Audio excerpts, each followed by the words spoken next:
lost deep in the pages of your Bible Habakkuk.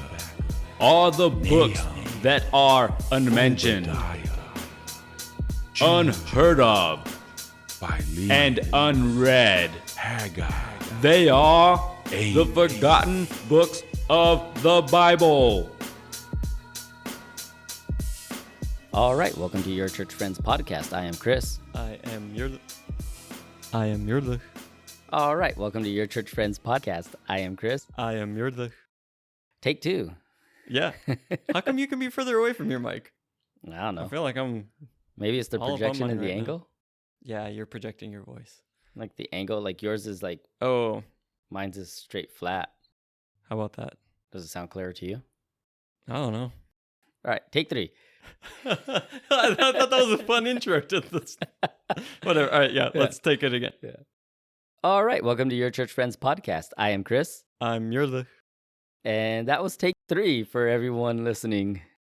I actually like take two. There's a little insight to me not knowing how to work a microphone. So you get all the cool upgrades and everything, but it's still user error that comes into play sometimes. Well, it's because on the other one I'm recording, reading the Bible, I have to get it out of the way so I can so read. you can see. But right here, I can angle it because all I got to do is look at you. Which is a good question to ask, is if everyone's enjoying those. Like, if you are, let us know. Enjoying hearing Murdoch read from the Bible.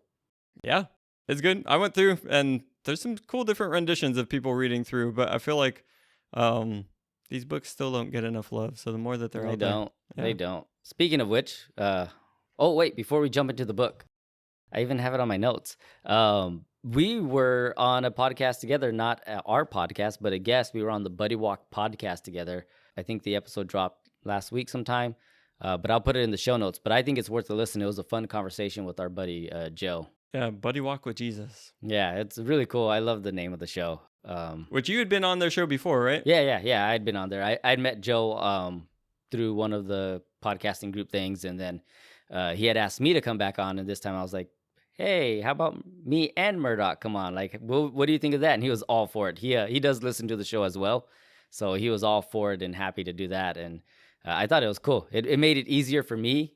It's hard to be the guest of a podcast when you're used to hosting a podcast, because it's like, I don't know, it's just weird having to answer questions. Cool. It was easy for me because I feel like I'm a guest on this podcast. I just keep getting invited back. You're my only church friend.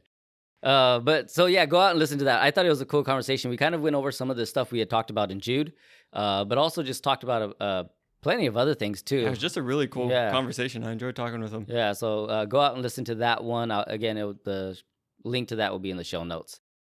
Before we get into this Forgotten Book, I couldn't quite remember in our last Forgotten Book. I forgot in the Forgotten Book because we've been talking about the names. Did we talk about Nahum, what his name meant? Well, in case we didn't, I'm just going to throw this out here. It's to be sorry. It's like to be sorry, to be tied in kind of like with repentance and like comforting, but really just to like feel sorry about something. And maybe you said it and I just completely spaced out, but I just thought that was such an interesting juxtaposition between like the destruction that's coming upon, and his name means like, oh, to be sorry, and with that. So now that you mentioned the name and the description or the definition, I don't feel like we did. It doesn't sound that familiar, huh? No, it didn't. I like that we've been doing that. And when I was preparing for this one and I was looking at, I'm not going to say the name yet. I'll let you drop what the episode this is, even though people already saw that we've read the book. Yeah. But yeah, a little dictionary definition says it basically means to be sorry. It may mean to have regret, but also to have compassion and offer to comfort and console whoever one is sorry for. This verb often describes God's attitude towards mankind. Ah, I like that. That's pretty cool. Yeah. Yeah. So what's today's Forgotten Book now that we can officially close Nahum? Now we could officially close off Nahum. Yeah. Whom? Yeah, Nahum. Nahum. Habakkuk. Yeah, Habakkuk. Yeah. Habakkuk. Or Habakkuk, as I've been pronouncing it a majority of my life. We don't need 3 Ks in there. That's bad. No. We'll stick with 2. I said it the other day, maybe yesterday, me and Justine were walking and I said like, oh yeah, we're going over Habakkuk. And she was like, what? And I was like, Habakkuk. And she was like, where's the K? And I was like, what K? She's like, the one at the end. I was like, I don't know. But at that point, I had already heard someone say Habakkuk. but old pronunciation was stuck in my head. Yeah, I feel like most of my life I've called it Habakkuk. Mm-hmm. But I feel like just with so many things reading and having those long U's like Nahum, like now it's become Habakkuk. Yeah. Habakkuk. Oh, no, I don't even know what I'm saying. It's getting twisted all over the place. Yeah, we should just get into it. I know that I'm not reading it with the Hebrew accent. And That's what I speech, told so- Justine. She was like, well, what is it then? Like, people say this and that. And I was like, I don't know. But we're all probably wrong. We don't have the Hebrew accent. We don't have what it was actually written in. So who knows? This I do know, though. It is only 3 chapters and 56 verses. By the Hebrew word count, it's 671, is the 4th shortest book in the Old Testament. Only Obadiah, Nahum, and Haggai I was going to say, we've already are shorter. done the other Yeah, 3. yeah. So just wanted to throw that in there. But I really believe that this book is an interesting one because it doesn't address a group of people like most of the other books do. Like a prophet usually does talk to people and prophesying to them or telling them something. So this doesn't happen in this, or to like a nation. He's talking to God in this one. Yeah, this is a book that's straight up a conversation with God. And we see some of that in some of the other books. Like Job will have a conversation with God. Moses obviously does, Abraham and other people throughout Scripture. But the book itself isn't 100% just a conversation with God. And that's what we get here with this book. And I thought that was really cool. It's just a frank dialogue. He doesn't pull back any punches. He kind of goes at it and he talks about, what they're struggling with and really where he's at. Yeah, I think it's a pretty timely one looking at the world today. A lot of these questions and interrogations, it's kind of like, I heard that it's kind of where there's intercessory type prayer and talking to God. Mm-hmm. This one's more of, I don't know if I can pronounce the word, interrogatory? I don't know if I'm making that word up. Sure. But yeah, you're coming in asking questions of God. And I think that's a good way to pray. Like you can ask questions because God can answer questions. Yeah, I mean, a lot of it too gets paralleled with Psalms. Mm-hmm. Just the way it's phrased, the way he's asking Right. questions. A lot goes to like what David says, "How long, O Lord?" I mean, I think that's one of the first things he says, "How long, O Lord, must I call for help, but you do not listen?" Mm-hmm. Which echoes some of what David himself has said in his own prayers throughout the Psalm. And I think that as we're looking at just what the book is, and it's his prayer and him going to God, Habakkuk as a name, you know what it means? Did you look it up? I did. Let me go into my notes because it's not in the beginning of my notes. Yeah, it's it's actually got. I saw 2 Mm-hmm. meanings to it. So some of it say that his name derived from the Akkadian, right? The Akkadian word that means garden plant or flower. Yeah, which when I looked at that, it was kind of would have been related to like a mint, some fragrant type of plant. Like, yeah. And then the other one that there's a Hebrew word similar to it that means clasp or embrace, like to hug. Mm-hmm. So those are the 2 that people say. There's no real like solid, this is what his name means. Actually, his name only appears here in the Old Testament. Nowhere else does it appear anywhere else. He's kind of like this isolated lone ranger just complaining to God in a sense. Yeah. Just for anybody who's wondering, Akkadian is one of those ancient languages that when you have Phoenician and Akkadian, Ugaritic and stuff, that was just back there with ancient Hebrew. So when we're looking at words like this that you're saying like, hey, there's not really anything like it, you can look at, well, was this a loan word from another one of those languages? Because that happened a lot, and we see that in today's culture, different things get passed over. But I liked kind of the one that looking at that embracing or clinging onto, because I kind of see that that's what he's doing with God in this book, is that he's got these problems about looking in the world, and as we go we'll talk more about what those problems are, but rather than just like stay stuck on himself or go and like have problems with people, like he just clings on to God. He's like, God, I'm asking you these questions, and we see a transformation happen in him between like the first 2 chapters and going into the 3rd chapter, which is pretty cool. So I don't know if the name always relates to what they're going through, but I like to kind of look at it and Yeah, see I if feel there's like it any- has some tie-in Yeah. at some points. So let me get into the breakdown before we start jumping into the questions.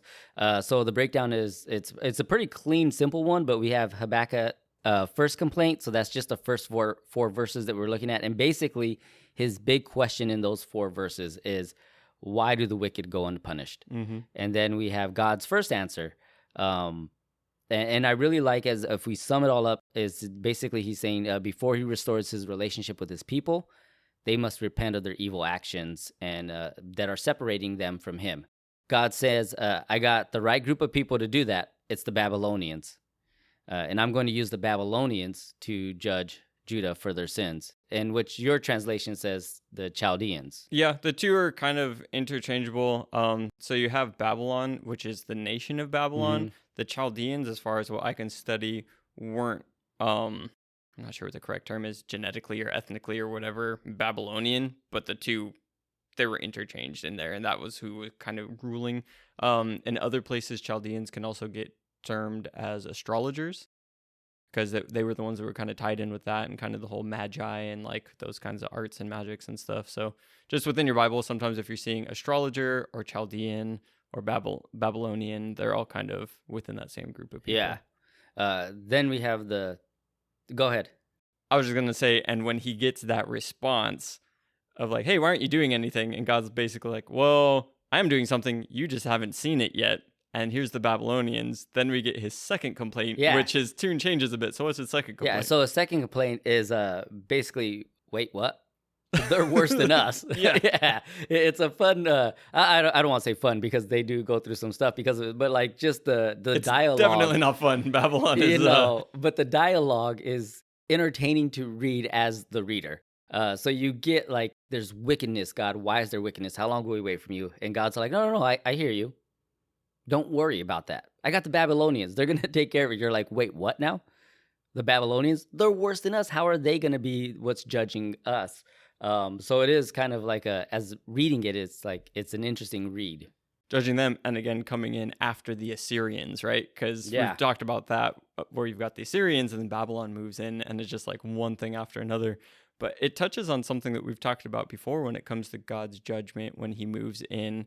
And even looking at this concept of day in the Lord and where modern people seem to struggle with it, the first complaint is, God, you're not doing enough. The second complaint is, God, you're doing too much. Yeah. Right? Yeah. Church is like, you need to do something, and then God does something like, well, you can't do that. Mm-hmm. It's like, you can't please some people. Yeah, and that's what gets us into God's second answer, which is chapter 2, verses 2 through 20. And God basically says, I know, and their judgment is coming too. Mm-hmm. And then we end chapter 3 is Habakkuk's prayer. And he basically realizes that his perspective is more limited than God's and trusts that God's ways are good. So that's the overview. If you want to take just a nice coastal overview of what this book is, that's it right there. But we do have questions. Just to put into the overview as we're looking at it, that prayer, and we'll get to it when we get to chapter 3. But it's what's called a theophonic hymn. So a theophany is like a revelation of God. So when we get to that prayer, it's portraying God as the divine warrior. Yeah. So I think that we've brought that up before. Because Nahum or Nahum does similar in his book, which is, again, I love the way we're studying this. And we didn't plan. Nope. I mean, to think that there's some planning on what we do. There's a little bit, but then there's no like strategic planning. It's like, what book should we cover? Oh, here's all the ones that we think no one talks about, and they're all the short ones. And all the Day of the Lord ones. Yeah, and the ones that interlink with each other. And then it's like, okay, but what order should we put them in? I don't know. I think I just made up an order that seemed good to me. That was like, yeah, it splits up between Old Testament, New Testament, so we could jump around on things. But the crazy part of that, we went through Nahum right before this. That it has that concept of divine war. A lot of the things that we're going to see, it's basically we're following the timetable too. So you're seeing the Assyrians that Nahum was talking about, like you mentioned, and then we're going to go into what the Babylonians now did, all leading towards this whole event and everything. So it's crazy that we didn't plan this, but God, I guess, plans what we can't plan. Yeah. And just another part of the overview before we get into the questions, because you broke down the scriptural side, but if we look at chapters 1 and 2 versus chapter 3 and kind of look at the switch over there, I've got 1 and 2, you've got Habakkuk is wrestling with God, versus 3, he's resting in God. 1 and 2, he's miserable with what's going on. 3, he's happy. 1 and 2, you've got he's basically shouting. Number 3, he's singing. 1 and 2, he's praying to God for stuff. Number 3, he's praising God. 1 and 2, he's impatient. 3, patient. In 1 and 2, he's asking for justice. 3, he's asking for mercy. 1 and 2, he's in a pretty low place. 3, he's in a pretty high place. Ah, that's pretty cool. I got that from David Pawson. I found him on YouTube. He's a cool guy. Yeah. He's an older English gentleman. Send me the link. I'll put it with the show notes. Oh, and it'll be good because once you get to chapter 3 as well, like he brought the hymn prayer into more of a modern English, so it rhymes and it's all pretty, but you also get more of the impact to it. So yeah, if people listen to it, it's only like 35 minutes, so manageable. It's shorter than our show. Yeah. Let's look at some of the questions we'll go through. So we'll have who is Habakkuk? What was the time setting for Habakkuk? Who are the Babylonians? What does Habakkuk teach us about God? And then what is a woe? Not a word. A woe. Yeah, so I put it in our, we share a notes file, and the autocorrect correct woe to word. So yeah, you're like, hey, I put the questions that I want to cover, and I go through, and you just said, what is a word? And I was like, I don't know what he means. And rather than clarify, I'll just be surprised when I show up as a guest on this great podcast. Surprise on the show. So yeah, that's where we're going to go with question number 1. Who was Habakkuk? We kind of already talked about his name, so I'll leave that out. I did find this. I thought that it was interesting. Going along with his name was because of the similarities of the word embrace. The Kabbalistic Jews in the medieval period thought that Habakkuk was the son of Elisha, promised to the, I think it's the Shunammite woman.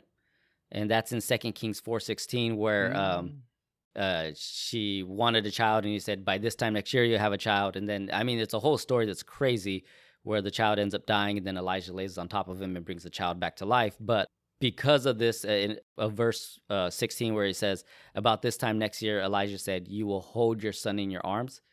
So they kind of said that Habakkuk was the promised son, but chronologically, that is impossible. I just thought it was pretty interesting that some people thought that about him. But yeah, so there's that, because he's really not mentioned. I didn't come across that, but what I came across was 2 of these extra canonical books that we seem to be more frequently getting into.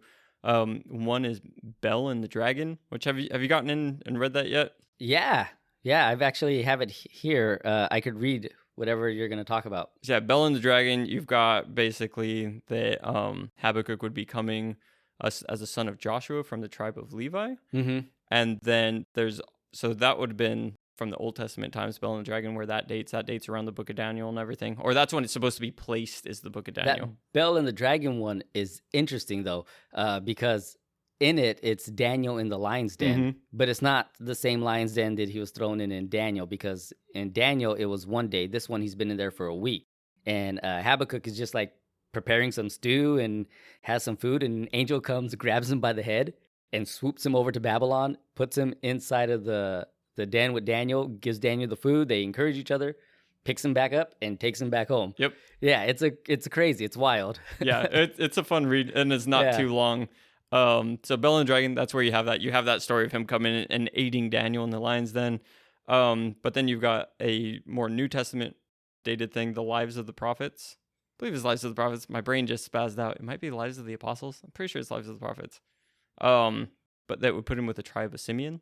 So you've got 2 different tribes, but even there, it's not too much detail. Yeah. Everything that I got is he does identify himself as a prophet. So from his own book, he's a prophet. And this, again, Haggai and Zechariah do the same.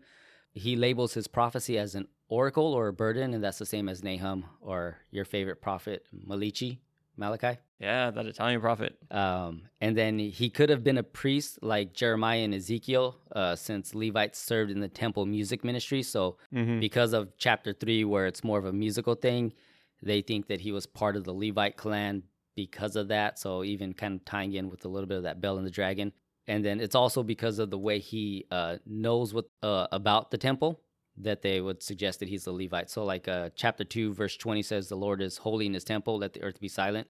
And his familiarities with temple practices. So those are the few things that we do know. Yeah, and in that, those tie-ins, and it's such an interesting thing when you have that level of Bible study, and I'm glad that I can study other people who can teach me these things, and then now I know them, to be able to even take the thing of how you were saying, so being at the temple and knowing those things about the temple, but then at the end of Habakkuk 3:19, when it's talking about to the choir master and with the instruments and stuff, and where that ties in to 1 Chronicles 25, when it talks about some prophesy through music. So the they're thinking even maybe that there were like temple prophets. Oh, So where yeah. you would have priests and stuff around, but there's also prophets that would prophesy and have that going. Because, yeah, he is definitely mentioned as a prophet, but he does seem like maybe rather than some of these other prophets that are off in the wilderness, like Ezekiel cooking up poop and whatever else, Habakkuk might have just gotten to stay around the temple and had that happen. So different, again, just so many different roles that God uses. And where we saw with Nahum, it was a book that got written down. Here's an oracle and a vision coming to Habakkuk. So a lot of stuff. It's really cool. Yeah. And again, just like Jeremiah, who was a prophet and a priest. So yeah, that's right. So it's not like it's unheard of or uncommon. It's in there throughout the Bible. One of the things is it doesn't really specify the identity of where he's from, but most say unquestionably it is Judah. So there's not really doubt. I didn't really see anything like we saw with Nahum. Could have been here, could have been there, could have been everywhere. This one, everything was just pointing towards Judah. Well, because the Assyrians already came and got Israel. Yeah. And who was left was Judah. And that's where Babylon was coming for Judah. Yeah. And then the other thing, I thought this was cool. I read this and I thought, what do we actually know about him that we can read? One of the things I read in a commentary was he was a spiritual man with a profound love of God. He had a keen sense of humanity's sinfulness and God's holy character.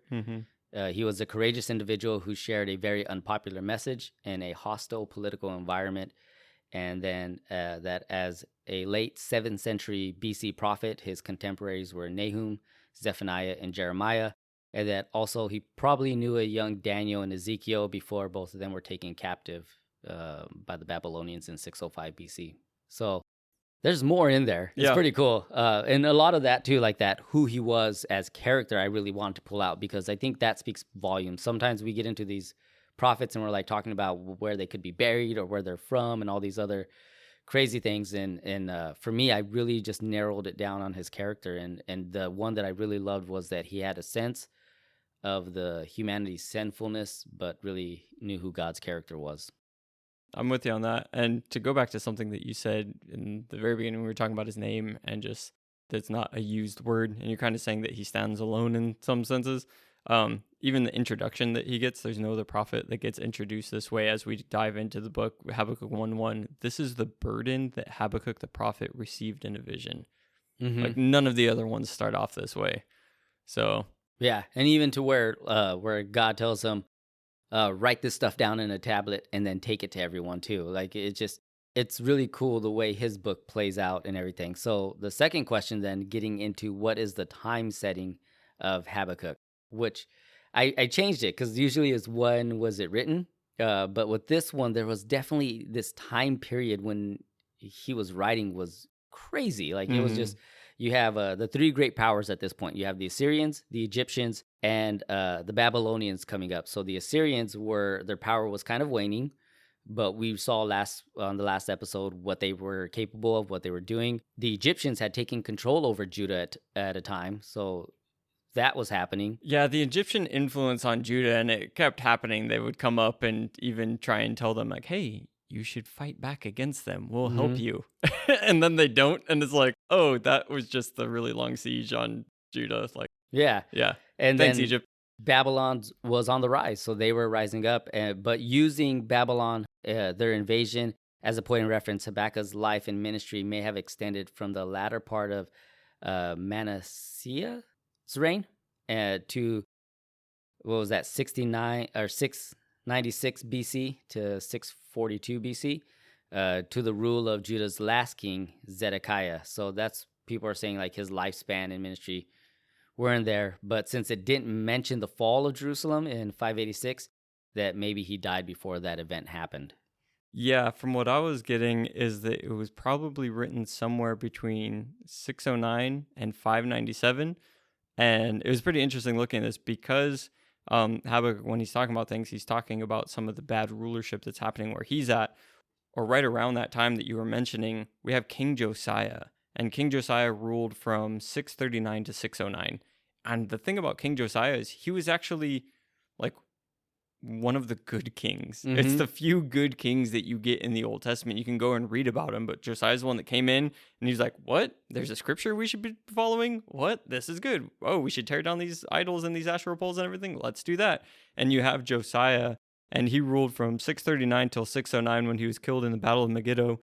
Second Chronicles 34:2 says about Josiah, which is a very rare term that you'll hear, is that he walked in the ways of David, his father. Mm-hmm. So yeah, you get that he's one of the better. And his dad wasn't great. His grandpa wasn't great. No. Like, these are the people who were worshiping idols and doing all that stuff. And he comes in, and I love the way that it says that he purged out all the idols and temple worshiping. Yeah. So I don't think that Habakkuk would have too much of a problem with him, given the character that you said that he had. So basically, after Josiah died, he was going to have his son Jehoahaz. Yeah. Which would probably have been pretty good, but Jehoahaz got taken captive, and instead they appointed Jehoiakim, and things just went down from there. So yeah, it seems like with Jehoiakim coming in, that's where Habakkuk would have been like, God, what's happening? It's really a crazy up and down, both politically and spiritually, when you look at his reign. You're looking at it, or not his reign, but his lifespan, that he saw the kind of bad happening, and then there's Josiah, the good. And in Josiah, there was so much good. There was the celebration of the Passover that hadn't happened since Samuel. Yeah. So you're talking about 400-500 years of no Passover. And the Passover is a big deal. So important. It was like, you need to do this every year to remind you of who I am. Like, this was a thing of reminding what God had done for them. So they had done that. And yeah, it was just a great thing. And then, yeah, you have his son who gets taken by the Egyptians. And then you have Jehoiakim, who in Jeremiah, he killed Uriah the prophet. He also burned the scrolls that were from Jeremiah, that God was basically warning him what to do, right? He burned those up. And then you get in the 4th year, Nebuchadnezzar defeated Necho. That's the king of, or the pharaoh. Yeah, in Egypt. And in the battle of, what's it? Yeah, Carchemish? Something like that. Yeah, Carchemish. And then they took over Judah. And then, yeah, from there, it's another son. And then you have Zedekiah. And this is all the stuff that's happening during that time span. And it's not good. You have Jehoiakim, who's, like you were saying, paying homage, tribute to Nebuchadnezzar, but then rebelled, and that made everything worse for him. But yeah, it was just the spiritual high of Joshua, then the deep depravity of Jehoiakim. So that's where we're kind of looking at, like, when he starts writing, how long will this last, God? I could get it. It's like you saw the height of Judah, right? The turnaround. Like, this could be where we change our ways. And then, nope, just right back into it. So yeah, as we're placing it, like you said, the time placement, so we can get there. And in the background of these things happening with these kings, King Josiah and everything, you have the Assyrians and all of that craziness. And then you have Babylon up and coming and all of that craziness. And like you said, then the Egyptians are coming over, and you have Pharaoh Necho or whatever the second, and he's like, hey, we should go to war, just get it. And like all this stuff happening. And over the course of, this guy's lifetime, you have, I've seen bad king, I've seen good king, I see these brutal people. And if he's working as a priest, as a prophet, and having that going on, and he knows God, and just like, you can see how this person who knows the character of God and knows how things should be, experience that under Josiah maybe, and having that, and it's just like, God, what is going on? And that's where I said, like, the questions that he comes with, I can understand that here, because a lot of people feel like, what's going on in America? Like, have we reached that 250-year age of empire kind of coming down? What about over with China and Russia and like the BRICS nations and what they're doing? And like, what about in the middle? And like, we have these same kinds of things happening today to where like, whoa, God, where are you in this? And I think that as we get into these first couple chapters with his complaints to God, it's like, yeah, I can see how somebody who's lived through something, I'm only 33. I had to think for a second. That's too long of a pause. You're not in your 20s anymore, sir. Yeah, I'm only 33, and when I look at just the changes in that, and even since I started paying attention or caring about it, it's like things can change pretty rapidly. And especially just knowing for what I know of God and how I seek him, it's just like, yeah, I get it. A lot of things that I saw was, no doubt he wrote the entire book, and the date usually ranges somewhere between the 7th and 6th century. but some have dated the book to be as late as the 2nd century. And I thought this was interesting. So I got some quick notes on it. I'll run through it. But the debate on when it was written usually depends on chapter 1, verse 4 and 13, on who's identified as the wicked and who's identified as the righteous, which was really weird. So that's why I went down this weird rabbit hole. That's why people would separate when it was written. Yeah, that's interesting. So here are some of the thoughts. The righteous is Habakkuk, and the wicked are other Judeans. The oppression was a personal thing and not national. So if that's the case, it could have been written at any time, but not after they were destroyed by Babylon. Another thought was that the wicked is Babylon and Judah as the righteous. And then there we have Assyria was the wicked. So again, it could time shift on when all this is done. Someone had a thought that it was Alexander the Great in the Greeks, but then the Dead Sea Scrolls debunked that theory. So it can be that.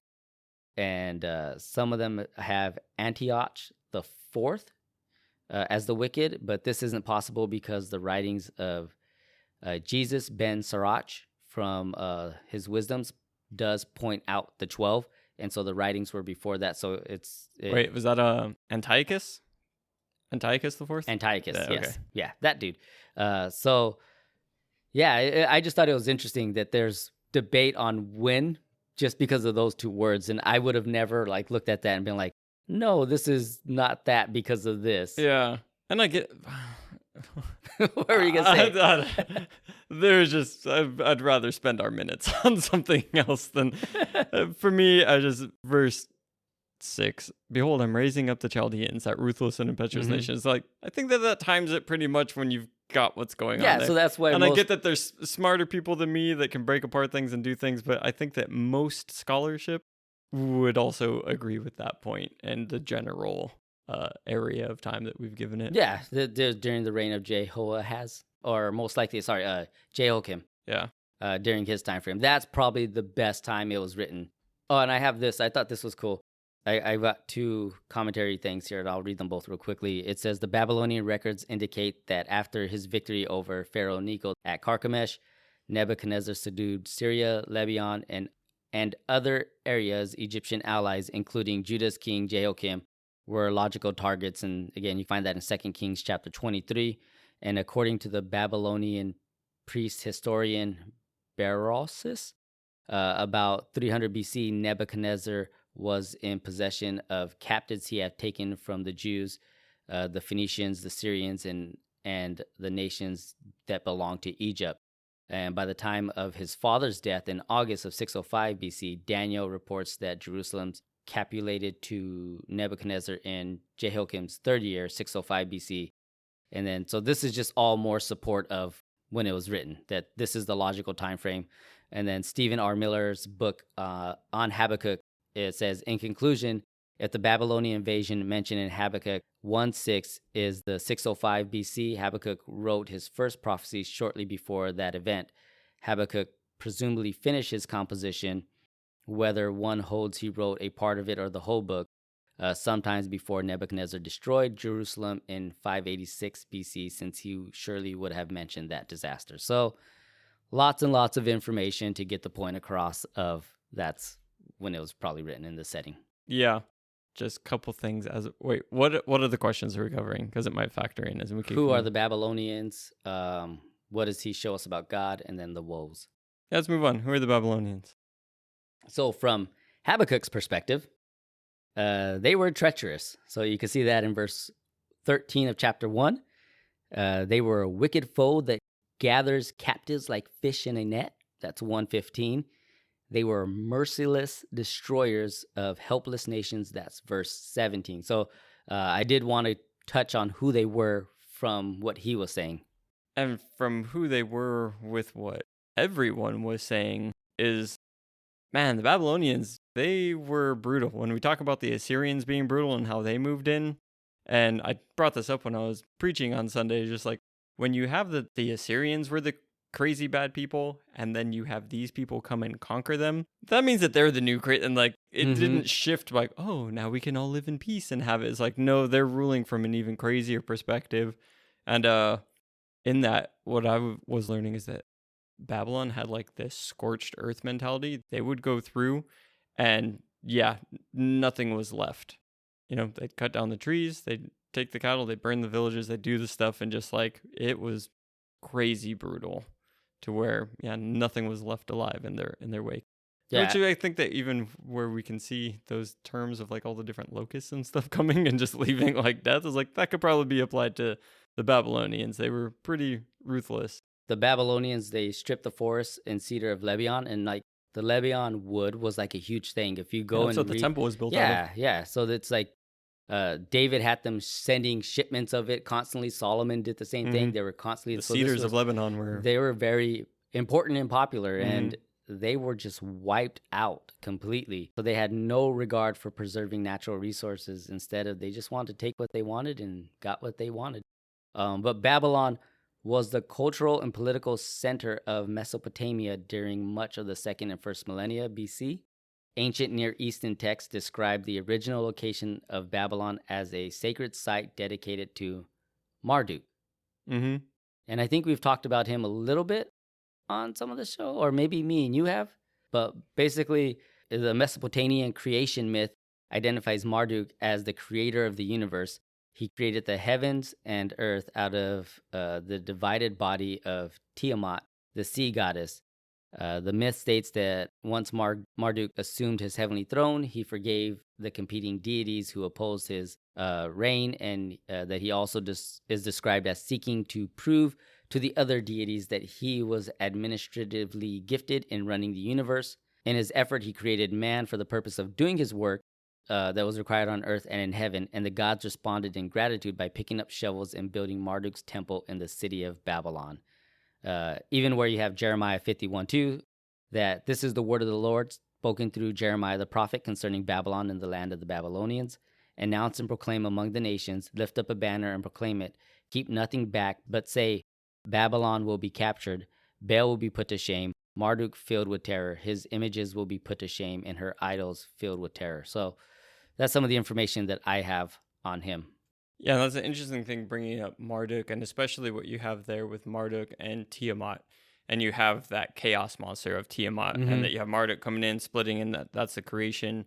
And because we get something similar in Genesis to when you have that the earth was formless and void, it's I think the Hebrew there is tohu avohu, and it's more of just like it's a wild wasteland and it's chaos and it's the waters of chaos. Scripturally, I know we've talked about it on the show, is that water equals chaos. Yeah. And when you have that, so then you have the Spirit of God coming over the waters and then creation happening, and all of the creation is very good, but it's not. And then think in another place, it talks about Leviathan. Mm-hmm. Do you remember off the top of your head what book that's from? Job. Okay. A few times. But just even basically, like when God's talking, he's like, who can control the Leviathan? And God's like, I can. Yeah. Like this chaos monster, I can control it. But then what's interesting is bringing that, is it the same concept, these concepts that you're bringing up between chaos and the waters, and then the God that subdues the waters. So you have Baal, and Baal worship is really popular, but Baal just means like Lord or Master. And you had a lot of different Baals. There wasn't just like one Baal. There was one Baal, but then there's a lot of them. But you have Baal-Hadad, which was like a storm god from around those times. And you have him coming and killing Yam, who is the sea chaos god. And you have that going on. But where that ties in is that imagery actually is in chapter 3 of Habakkuk. Read it. You're looking at me like, what? I was like, really? Like my mind was just blown. I was like, read. That's where... I know we're skipping ahead, but we're just... Here's the thing. When we're talking, all right, well, who's Babylon? And we keep bringing it up that these nations and their gods and Israel and Yahweh, like, it's all one and the same. And the history can't be read separately from the spiritual history of what's going on here. So chapter 3, verse 4, his radiance was like the sunlight, rays flash from his hand where his power is hidden. When you look at those rays flashing, it would be the symbol, I forget what the Hebrew there is, I didn't write it down. It's the symbol of two horns. And when you go back to these ancient embossments and stuff that they have, you'd have this god, Baal-Hadad, and he's holding this symbol, and it almost looks like there's two spirally horns coming up. It's like that, and it splits off into two, maybe we can find the picture and we can throw it in the show notes. But that was a symbol for lightning, because he's the storm god. So here you have that same imagery and everything coming, but it's being applied to Yahweh. And very often this happens, whether you're looking at with Leviathan, whether you're looking at in Genesis, whether you're looking at this, is that Scripture is always correcting the wrong view of who's in charge. It's not Baal-Hadad who's in charge of the storm and who has these powers. It's not Baal-Hadad who subdues chaos. It's Yahweh who does it. Yeah. And so you've got that. You've also got where it says plague and pestilence went before him and with his steps. Those would be more of the angelic beings. It's not just like, oh, a plague and a pestilence like that's going to come in, but it's like the kind of the four horsemen of the apocalypse type of thing, or where death and Hades are embodied to be these spiritual beings. Same thing here. You've got plague and pestilence being with them, and the word for plague there getting used is Resheph, which Resheph was one of the Canaanite gods that was in there, and again, all that getting tied in with the Ugaritic stuff. And so even within this poem, in English it doesn't translate, but when you get in and you study it and you're like, hold on, the one with the rays, well, that's the two horns, and oh, that's that. Is where it's talking about the rivers, and in there's, because the first part of chapter 3 is written in a super archaic way, like when you use the actual language that he's using. So it's either he wrote it to sound old on purpose, or he was taking an old poem and repurposing. And then like the last part of chapter 3 was more in his hand, but like that first portion is like an older style thing that's coming in. And in that, when it's talking about the rivers, that river, how in English we just have like singular or plural, there's a thing called a dual. So you could almost just by saying rivers like mean two. Oh yeah, gotcha. And that was a thing there, that the Ugaritic god El lived at the twin rivers at the pool of the double deep. And you got El getting tied into that stuff too. So I know as we maybe get to chapter 3, but just when we're looking at, Babylon and Marduk and all of these things, that again, the imagery of these gods is coming in even here, but with the correction that Yahweh is better. Yeah. And you even see it like somewhat in the New, well, not somewhat, obviously in the New Testament, where Jesus comes in and he's walking on the water, right? Saying the same thing, is that Jesus had the power to calm the chaos, to subdue this other god, that he basically walked all over it, in a sense. Like yeah, if you're looking at the imagery of it, yeah, he's got it really is.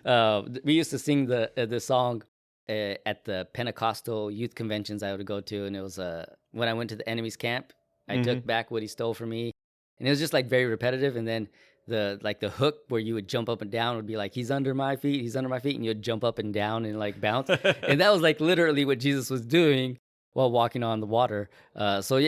It's knowing these kind of things, though, right? Like if you don't understand that water is chaos and what it represents, Which and I it's didn't God, for most Me of my neither. Christian life. yeah, that's not taught on a Sunday morning. But knowing it, it makes the scripture just explode with depth that you would never see, that you would never come across, that you would never comprehend. I was talking to Justine about this, kind of going over the show and what I was going to talk about. I usually do that with her so that way I could run through things in my head before we get to talking. And when we were talking about it, she was like, this is kind of boring. And I was like, yeah, but here's why. And then she was like, oh, yeah. When you kind of flesh it out and you see it, it's really unseeable at that point. You start looking at all these things and connections, and what really understanding that, getting away from reading the Bible as like it's something to me, and reading it as what was the author trying to convey to his audience. Because his audience would read that and know exactly what he's talking about. Yep. And then once you get into that, then it means so much more for me when I look into it. So what were we talking about? Babylon. Yeah. Who are they? What's going on there? Babylon. So from Genesis to Revelations, Babylon maintains a significant presence as both historical empire and a symbol of opposition to God and his people. Yeah, by the time that you get to Revelation, like Babylon is the prostitute, is the wicked one that's up there. And I know that we've had a few different episodes that touch on Revelation stuff, but you have Babylon versus Israel, and very symbolic of the bride and the prostitute, and just pitting those two. So even though we can talk about Assyria being so crazy, and Egypt, man, and Egypt has its own place like within symbolism, but Babylon is the one that just gets highlighted as like, this is the symbol of evil empire opposing God.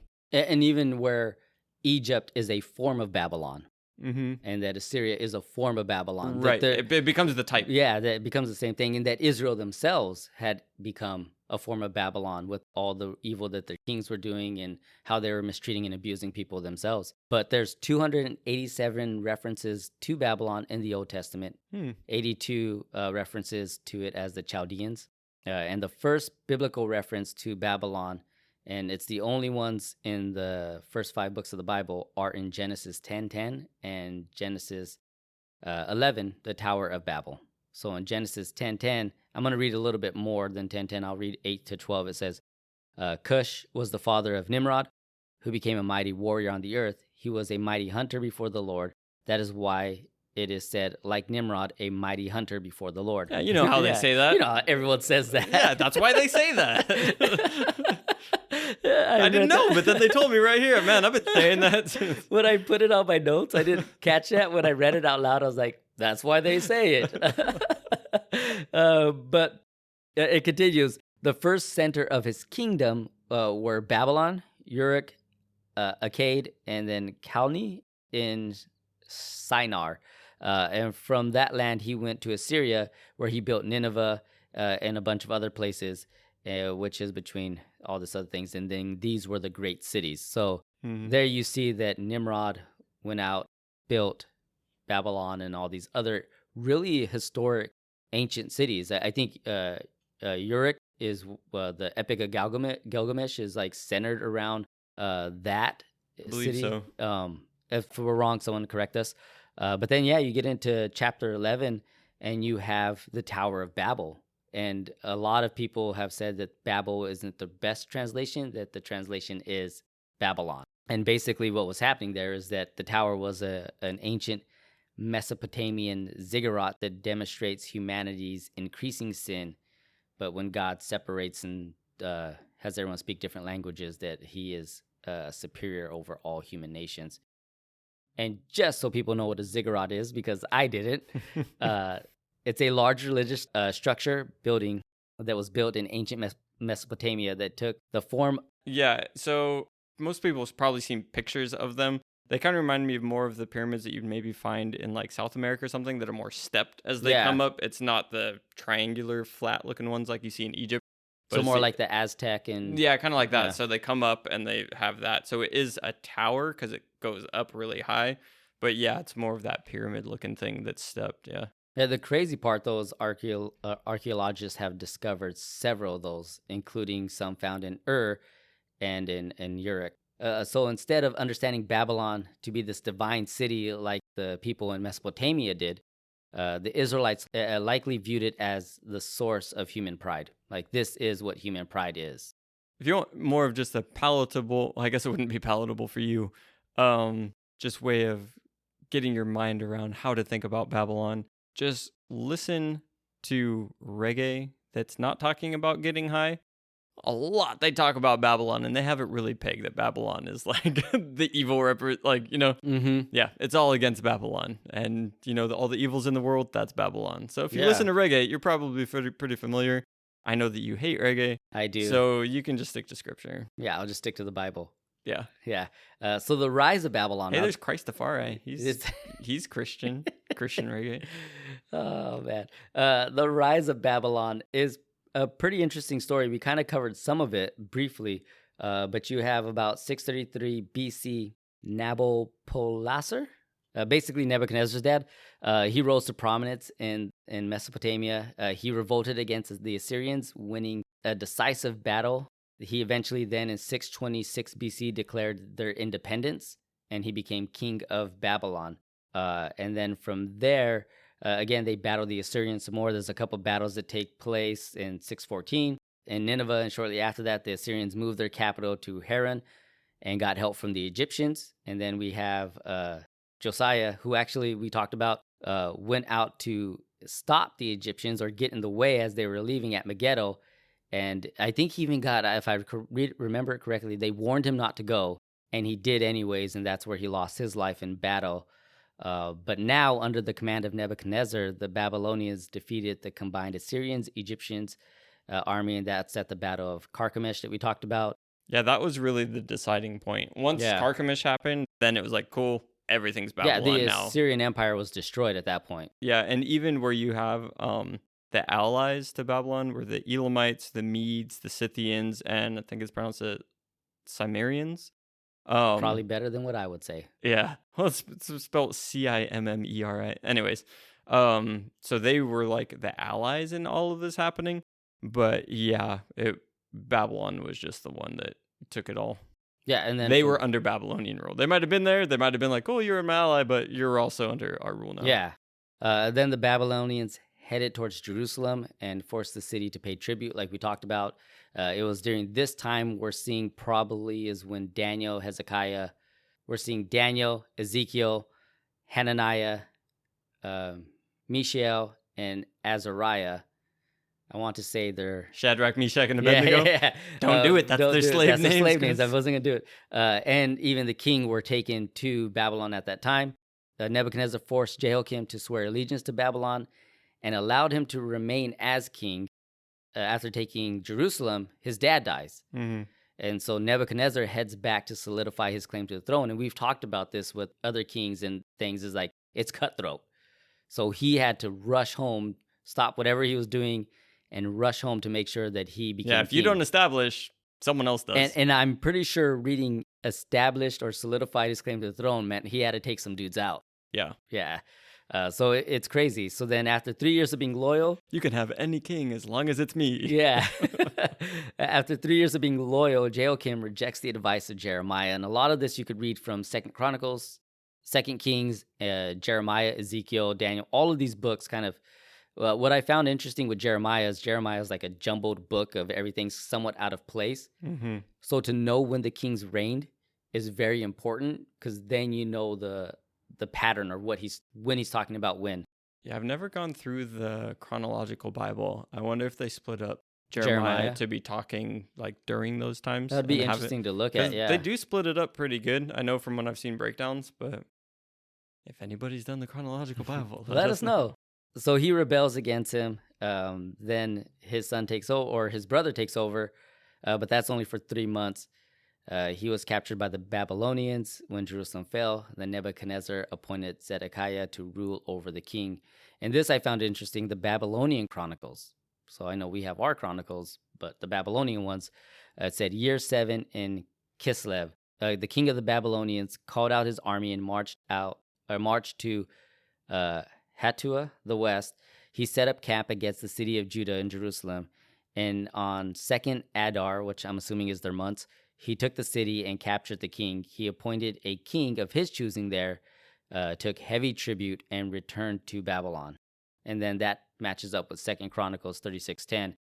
In the spring of the year, Nebuchadnezzar set out and brought Jehoiakim to Babylon with precious vessels of the house of the Lord, and made his brother Zedekiah king over Judah and Jerusalem.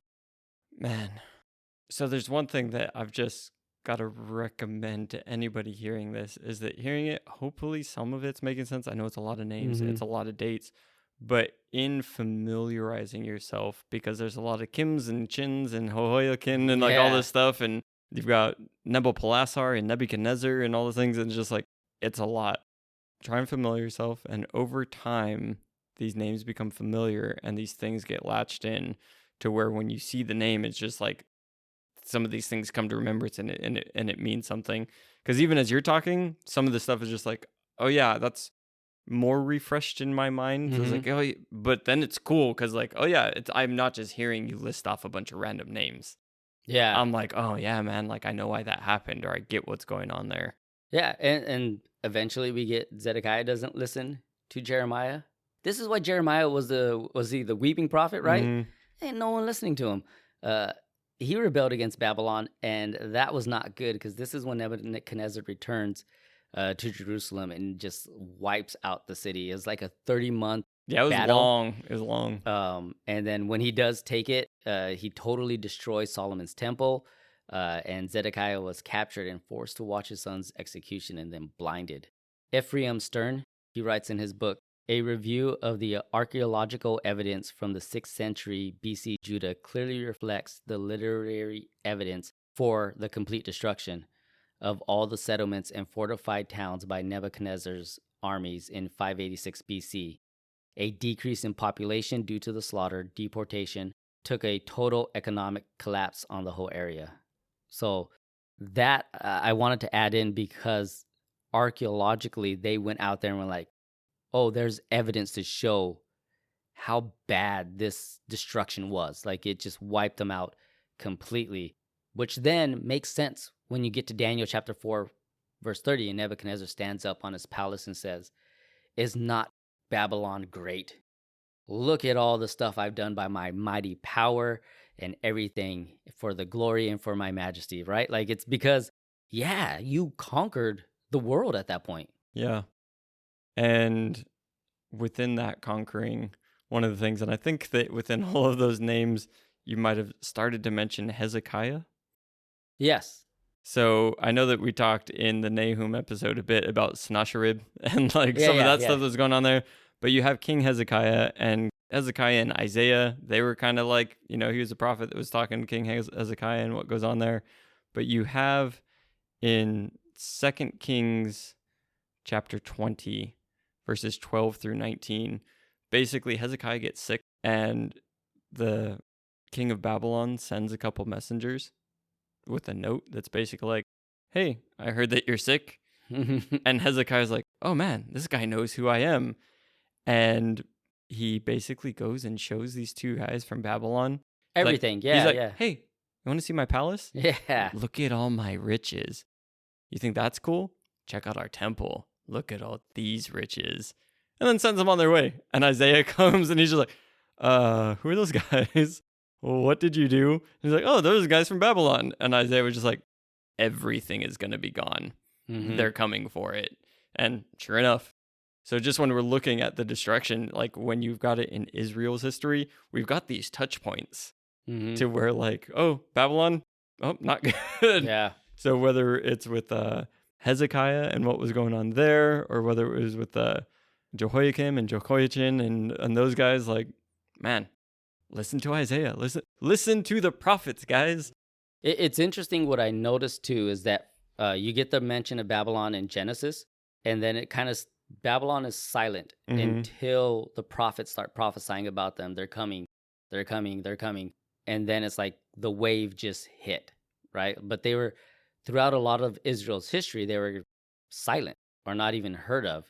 And then once they were kind of just like a small city-state that was there. And even through Assyria coming up, like they kind of came, grew and shrunk a bit. But yeah, they weren't the force until they were. Yeah, and then when they were the force, it was like they were the force. And then, even then, this massive thing, going back to the time that this is happening, you have the Assyrians, then you have the Babylonians, and then the Persians come in with King Cyrus and wipe out the Babylon. Yeah, what I mean? It's really tumultuous, and yeah, that's crazy stuff. Yeah, then Daniel chapter 5 has that, whereas like all of a sudden they came in and wiped them all out. In the New Testament, Babylon's referenced 12 times. And to no surprise, a lot of the references to Babylon are somewhat allusions to Rome, because like Babylon, Rome was oppressive, imperial power that besieged Jerusalem and desecrated the temple. The book of Revelations portrays, we talked about Babylon, the great city, as the mother of the prostitutes and the abomination of the earth, and that she will be cast down at the end times judgment. And Revelations is full of Old Testament imagery. So the historic city and empire Babylon was always depicted by the prophets as ungodly power that existed. Yeah. So that's Babylon. And that's where I wanted to put in kind of that end of Babylon, because that's Habakkuk chapter 2. Yeah. When you've got okay, God, that's real brutal. You're going to send them in, like that's too much. And God comes back with, no, they will also be judged. Which is the great part. We saw the same thing in Nahum, right? That God's like not forgetting about these people as well, that because they're being used by me doesn't mean that I'm okay with what they're doing. They're just coming in to do this because of your guys' sin. Like your guys' sin has also reached me, and a judgment has come. Which that's kind of what Habakkuk says at one point, or he rebuttals back. He's like, wait. you're going to use somebody that's that much more wicked than we are to judge it? Like, and you're saying that we're doing bad, but you're using bad people to come and like do stuff to us. Again, I can understand that, but Yeah, it's real questions. yeah. Like, I know I'm bad, but I'm not as bad as that person. Why are they off having that success or that lifestyle? Like, where's the fairness of God? And the whole time, what the reminder is that God says is like, I see you and I see them. Because I'm the God of judgment doesn't mean that I have to judge at the same time. Mm-hmm. You know, I could do things separately on what seems best and what fits my will, you know, and that's where Habakkuk at the end of the book is like, no, yeah, you're God. I'm going to wait. That's such a beautiful part there. I can't wait to talk about that next week. Question 4. What's question 4? What does Habakkuk teach us about God? I could run through this pretty quickly. You see in chapter 1 and chapter 2 and chapter 3, but one of the cool things that I saw is that he is the Holy One whose eyes are too pure to look on evil and cannot tolerate what is wrong. And then Habakkuk illustrates a God who truly is worthy of faith and worship, that he is just and will punish sin and deliver the righteous. In the book's climactic, what did you call it, theophanic vision, Yahweh appears as a mighty warrior who battles the wicked on the behalf of the saints. Again, these are cool things you want to know about your God. That God is eternal and sovereign Lord over history and all the nations and the earth. And I think we've talked about that before, that certain books show God as being like, not just the God over nations, but the God of history, that it's that he's controlling and dictating and moving, that he's the only true and living God. Earth's people should be silent before him. Yahweh's glorious being inspires awe and even fear. That this great God still cares for his children in response to their cries for help. He is not distant, but a God who relates to believers in a personal way. He is the savior of all who trust him and gives strength in times of need. And all those things I pulled are straight from the book of Habakkuk. Like, you could pop in through the verses of chapter 1, 2, and 3, and you'll see all those things. Yeah, it's an interesting thing with one of the ones that you brought up in the beginning of that, where you're saying that God's eyes are too pure to look upon evil, can't tolerate wrongdoing. Mm-hmm. And that's one of the things, is that we have that as one of Habakkuk's complaints that's going out. And when I read that, it's like, is that necessarily true? Because it's kind of like a lot of things get said by people in scripture, but is it true? Like Job and all of his friends, right? They're all saying all kinds of stuff, but it's like, is that true of God? Because they said a whole lot of things about who he was, and then God speaks, right? So we have here one of Habakkuk's things, and basically this is him going, oh, you're going to use the Chaldeans, you're using the Babylonians. Okay, you appointed them, you established them, but your eyes are too pure to look on evil. You can't tolerate wrongdoing. Why are you tolerating their faithless? And why are you silent when the wicked swallow up those more righteous? He's saying, like, I'm more righteous. There are righteous here. You shouldn't tolerate them. Mm-hmm. Your eyes can't even look on them. And it's like, is that true? Because I think that God sees all kinds of wickedness all the time. What I got from it was the understanding of, like, not that he can't see it, but eventually it will be eliminated, right? Like, it will be eliminated before his eyes, almost like a judgment type thing. Yeah, I just pulling it out, and because through study, like, that one came out because there are several, how you said all of these come from it. There's a lot of quotable quotes in Habakkuk that are there, but some people try and build it into something that's not that, you know, and that's one of them, that just some clarity. Speaking of quotable quotes, the most famous one is Habakkuk 2:4, that says, see, he is puffed up, his desires are not upright, but the righteous will live by faith. And that is like Paul's message in Romans and Galatians. So in Romans 1:17, for in the gospel the righteousness of God is revealed as righteousness that is by faith from first to last, just as it is written, the righteous will live by faith. And then in Galatians 3:11, clearly no one who relies on the law is justified before God, because the righteous will live by faith. I see your Galatians, I see your Romans, and I raise you one Hebrews 10:38. But my righteous one will live by faith. And I'll raise you that these verses were the rally cry of Martin Luther, John Calvin, and others who launched the Protestant Reformation in 16th century. And I think, again, going to these quotable quotes, and even coming from that, the righteous living by faith, and looking at faith as to restore that and have it be what it is. Because so much of this today, is like, oh yeah, well, I have faith. I believed in a thing once. Mhm. I said a prayer because I had faith or whatever. And it's like going back to Paul and, Habakkuk and what this living by it, Yeah. persevering in it, living in faithfulness, like to really restore that. I think that within Protestantism, we've got a whole lot of like, oh yeah, I exhibited faith once in my life and like that should be absolutely fine. And it's like, no, that's not what living by faith is. Mhm. And just for us to restore, like, what does this mean? Yeah. We can quote it. Let's put it on fancy calligraphy on our walls in our homes, or these different things. Like, yeah, the righteous live by faith. They're like, no. Are you living faithfully? It's like, yeah. Like, well, think about living faithfully with your wife and what that means. Mhm. Are you living faithfully with God? When you look at everything that Habakkuk has been complaining about and like, this isn't fair, this isn't good, the righteous will live by faith. It's just this kind of like, the righteous would just wait and be okay with what God's doing because they know God's doing it. It's almost I want to use the word submission, but Yeah. like submitting to God's will, right? I read this and I thought it was cool too. According to the Babylonian Talmud, Moses received 613 commands. David reduced them to 11, Micah to 3, Isaiah to 2, and Habakkuk reduced them to 1. The righteous will live by faith. Which, yeah, like it's a cool way to break it down, right? That Mhm. you had all the laws, and even as Paul was saying in Galatians, like all the laws, like if you rely on them, then you've got to do all 613 of them. But this right here, that the righteous will live by faith, and when you're righteous, that means you're desiring what God wants. Mm-hmm. You're obedient. You're living according to His will and way. But yeah, that I thought that this was cool to even get into like the characteristics of God that He shows us. And I think that in submitting, because again, what we have is Babylon coming in and all this happening, right? And we've talked before about the remnant, that there's always the remnant of the faithful.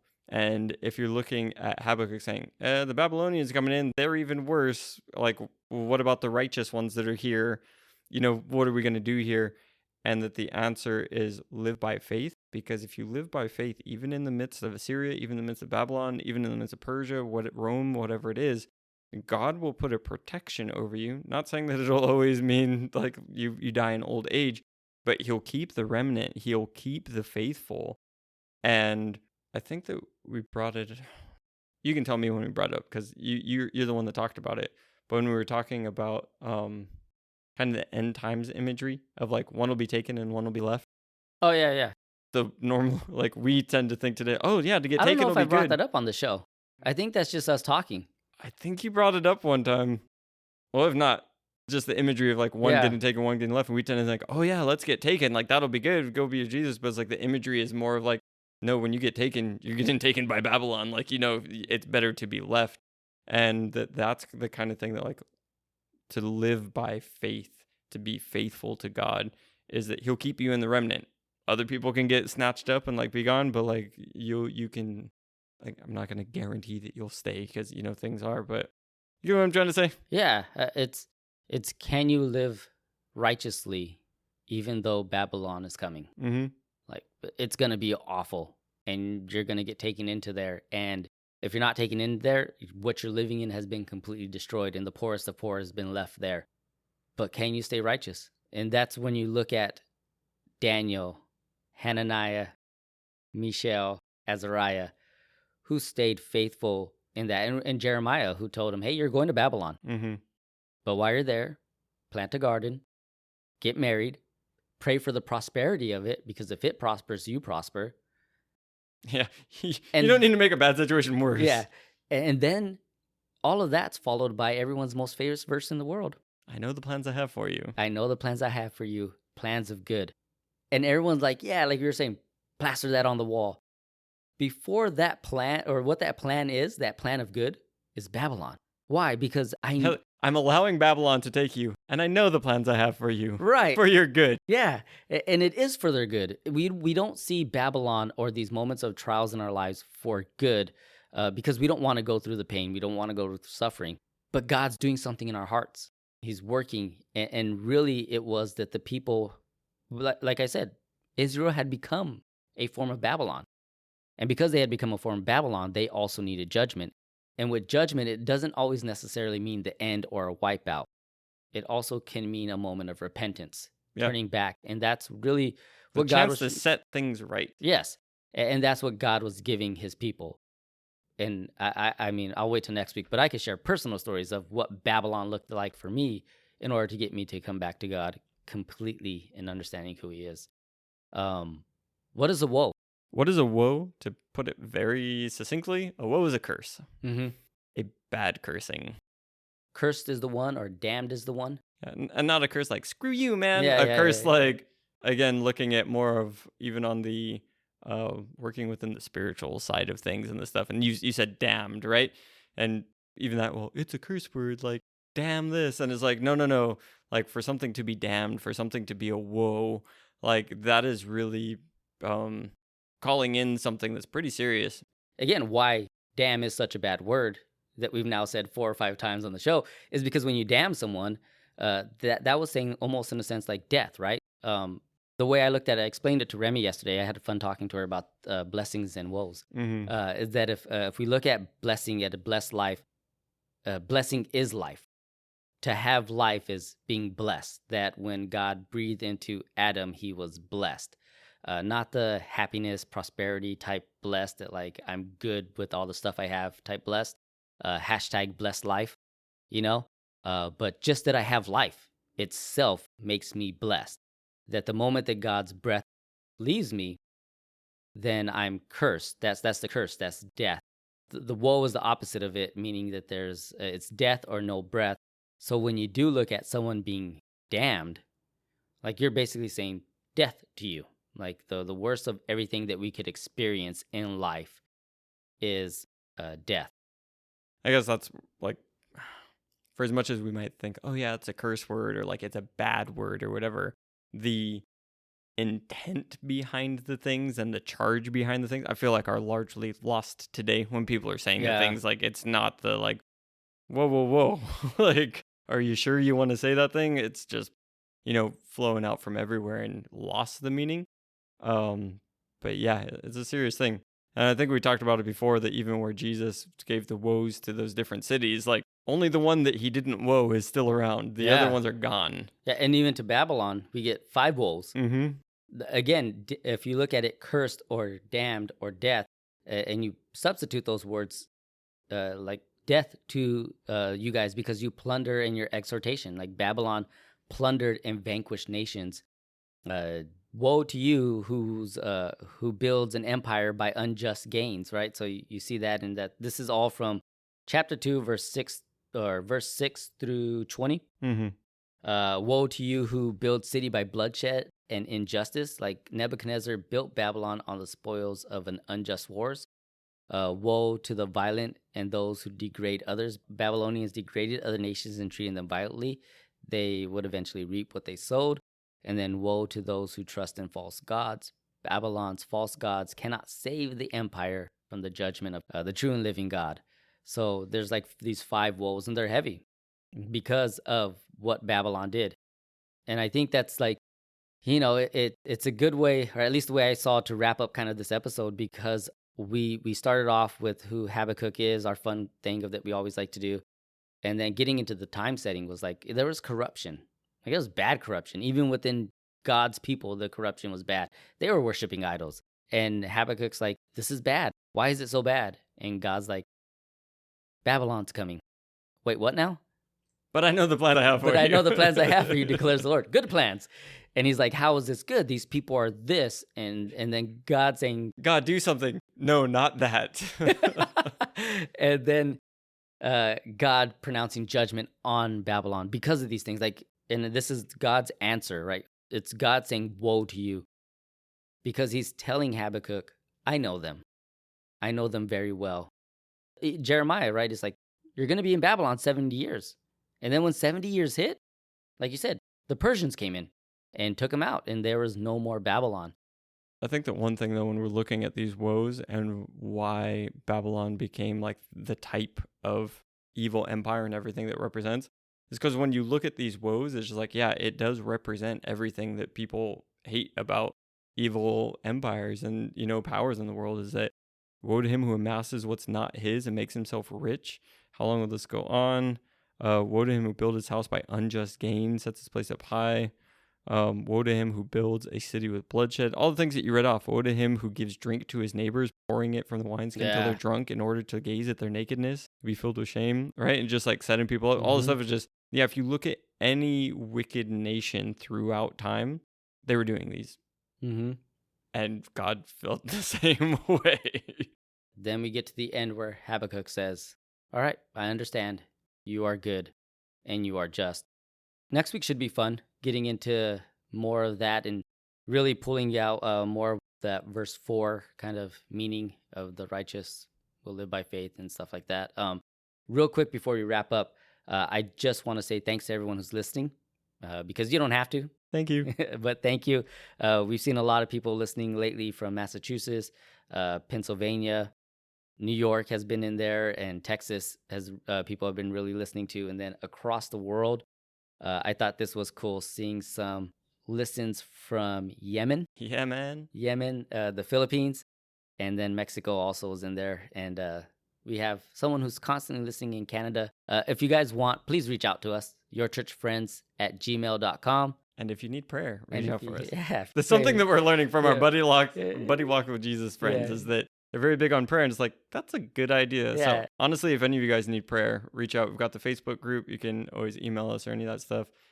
We are Christians. We are your church friends. We will pray with you and for you. Yes. But yes, I want to say thank you to all that. And anyone could do that. So let's wrap up. I am Chris. I'm Yurdlich. We are your church friends. Thanks for listening.